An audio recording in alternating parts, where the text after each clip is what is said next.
Sir,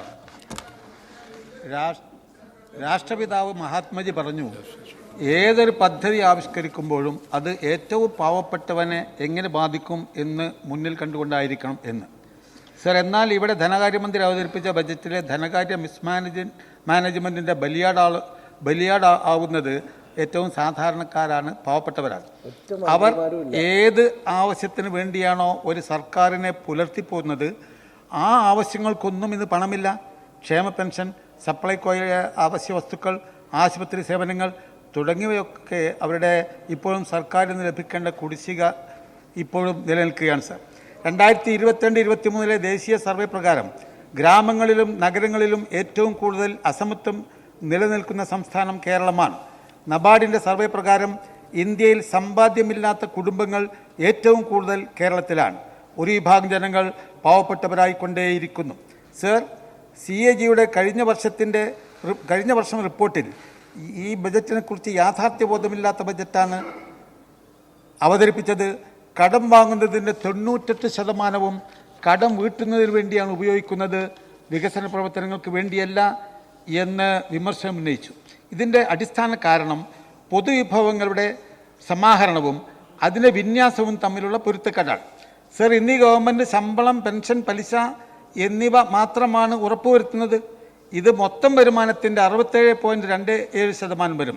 sir, കേരളത്തിൻ്റെ തനത് വരുമാനത്തിൻ്റെ 62% സമാഹരിക്കപ്പെടുന്നത് മദ്യം, ഭാഗ്യക്കുറി, പെട്രോളിയം ഉൽപ്പന്നങ്ങൾ, മോട്ടോർ വാഹനങ്ങൾ എന്നീ 4 ഇനങ്ങളിൽ നിന്നാണ്. പാവപ്പെട്ടവൻ ഇത്രമാത്രം പൊതുവിഭവങ്ങൾ ഖജനാവിലെത്തിക്കുന്ന മറ്റൊരു സംസ്ഥാനം ഇന്ത്യയിലില്ല. ഈ പണം ശമ്പളത്തിൻ്റെയും പെൻഷൻ്റെയും രൂപത്തിൽ എത്തിച്ചേരുന്നത് മധ്യവർഗത്തിൻ്റെയും സമ്പന്നവർഗത്തിൻ്റെയും പോക്കറ്റിലേക്കാണ്. ഇവരുടെ ആഡംബര ഉപഭോഗ വസ്തുക്കൾ വിൽക്കുന്ന മാളുകൾ കൊള്ളലാഭമുണ്ടാക്കുമ്പോൾ സാധാരണക്കാരൻ്റെ കടകൾ പൂട്ടിപ്പോകുന്നു. എന്നാൽ സർ, ഈ ഗവൺമെൻറ് ഇന്നലെ വരെ പറഞ്ഞത് സംസ്ഥാനത്തിന് വലിയ സാമ്പത്തിക പ്രതിസന്ധിയുണ്ട് എന്നാണ്. വികസന പ്രവർത്തനങ്ങൾ നിശ്ചലമായി, ക്ഷേമ പെൻഷനുകൾ, മെഡിക്കൽ ആനുകൂല്യങ്ങളെല്ലാം വെള്ളത്തിലായി. ക്ഷേമ പെൻഷൻ നയാ പൈസ പോലും കൂട്ടിയില്ല. തദ്ദേശ സ്വയംഭരണ സ്ഥാപനങ്ങളുടെ ഫണ്ട്, SC/ST വിഭാഗത്തിൻ്റെ ആനുകൂല്യങ്ങൾ, പിന്നോക്ക വിഭാഗത്തിൻ്റെ സ്കോളർഷിപ്പ് എല്ലാത്തിനും കടിഞ്ഞാണിട്ടു. കാരണം സാമ്പത്തിക പ്രതിസന്ധിയാണ്. ബജറ്റിൻ്റെ 50% വെട്ടിക്കുറച്ചു, സാമ്പത്തിക പ്രതിസന്ധി കാരണം. എന്നാൽ സർ, ഇപ്പോൾ ധനകാര്യമന്ത്രി പറയുന്നത് കേരളം ധനപ്രതിസന്ധിയിൽ നിന്ന് കരകയറി ടേക്ക് ഓഫിന് തയ്യാറായി നിൽക്കുകയാണ് എന്നാണ്. എങ്കിൽ എന്തിനാണ് സർ ഇവിടെ അവതരിപ്പിച്ച ഈ ധനകാര്യ ബില്ലിൽ സാധാരണക്കാരുടെ മേൽ വിവിധ ഇനങ്ങളിൽ ഇത്രയധികം ഫീസും നികുതിയും ചുമത്തിയത്? ഇതിനർത്ഥം സാമ്പത്തിക ഞെരുക്കം തുടരുന്നു എന്നതാണ്. അങ്ങനെ പറയുന്നത് തുടർന്നാൽ ഇന്ത്യൻ ഭരണഘടനയുടെ 360 ആർട്ടിക്കിൾ ഇടപെടും എന്ന് ധനമന്ത്രി ഭയപ്പെടുന്നു. 360 ഞാൻ വായിക്കട്ടെ sir. If the president is satisfied that a situation is arisen whereby the financial stability or credit of India or of any part of the territory thereof is threatened, he may by a proclamation make a declaration to that effect. അങ്ങനെ proclamation വന്നാൽ, notwithstanding anything contained in this constitution, any such direction may include a provision requiring the reduction of salaries and allowances of all or any class of persons serving in connection with the affairs of the state. ഇത് ഭയപ്പെട്ടിട്ടാണ് sir ഇപ്പോൾ സാമ്പത്തിക പ്രതിസന്ധിയിൽ നിന്ന് കരകയറി എന്ന് ബഹുമാനപ്പെട്ട ധനമന്ത്രി അവകാശപ്പെടുന്നത്. അതിൽ തന്നെ ആർട്ടിക്കിൾ 207 പറയുന്നത് ഇങ്ങനെ ഒരു ബില്ല് അവതരിപ്പിക്കുമ്പോൾ ഗവൺമെൻറ്റിൻ്റെ റെക്കമെൻഡേഷൻ വേണമെന്നാണ്. ആർട്ടിക്കിൾ 199 മണി ബില്ലിൻ്റെ നിർവചനം പറയുന്നത്.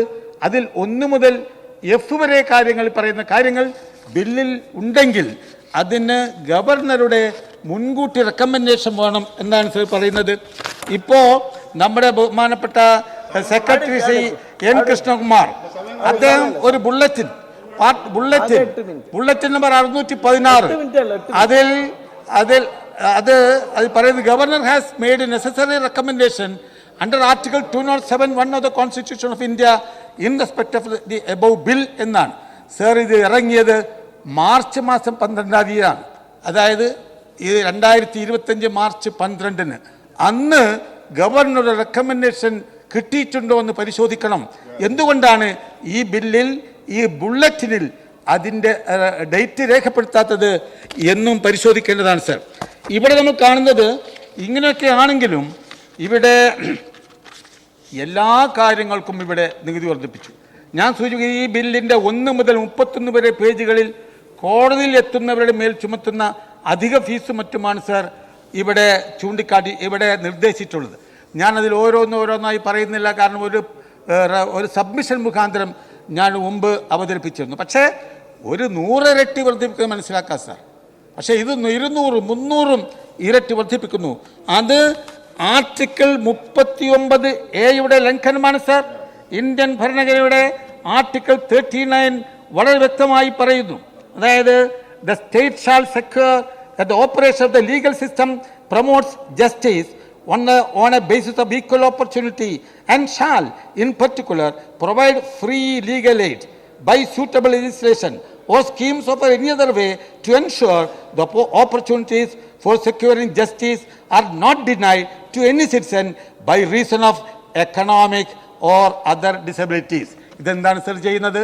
ഇതിന് വിരുദ്ധമായി സാമ്പത്തികമായ ഒരുപാട് നികുതികൾ, ഫീസുകൾ അടിച്ചേൽപ്പിക്കുന്നത് ഭരണഘടനയുടെ ഈ വകുപ്പിന് വിരുദ്ധമായിട്ടാണ് എന്ന് ഞാൻ ചൂണ്ടിക്കാണിക്കുകയാണ്.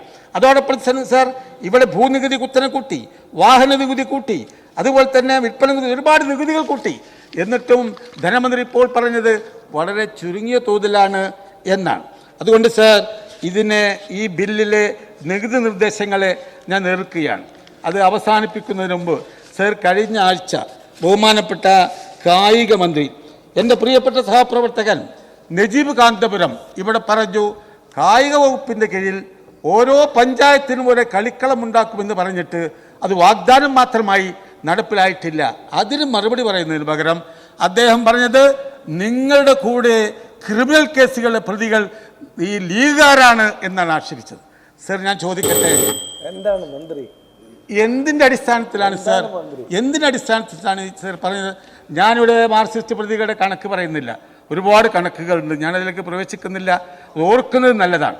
അതുപോലെ തന്നെ സാർ, ആരോഗ്യമന്ത്രി ഞങ്ങളുടെ പ്രിയപ്പെട്ട ഉബൈദ് MLA, മലപ്പുറം MLA ഇവിടെ നിങ്ങളുടെ സമ്മേളനത്തിൽ, കൊല്ലം സമ്മേളനത്തിൽ ധനമന്ത്രി ഉയർത്തിയ കൊടിയുടെ നിറം ആദർശ വ്യതിയാനത്തിൻ്റെ പേരിൽ, കമ്മ്യൂണിസ്റ്റ് മൂല്യ ശോഷണത്തിൻ്റെ പേരിൽ കൊടിയുടെ നിറം മങ്ങി എന്ന് പറഞ്ഞപ്പോൾ അത് ഭാഷ മനസ്സിലാകാഞ്ഞിട്ടാണോ എന്ന് അറിയില്ല.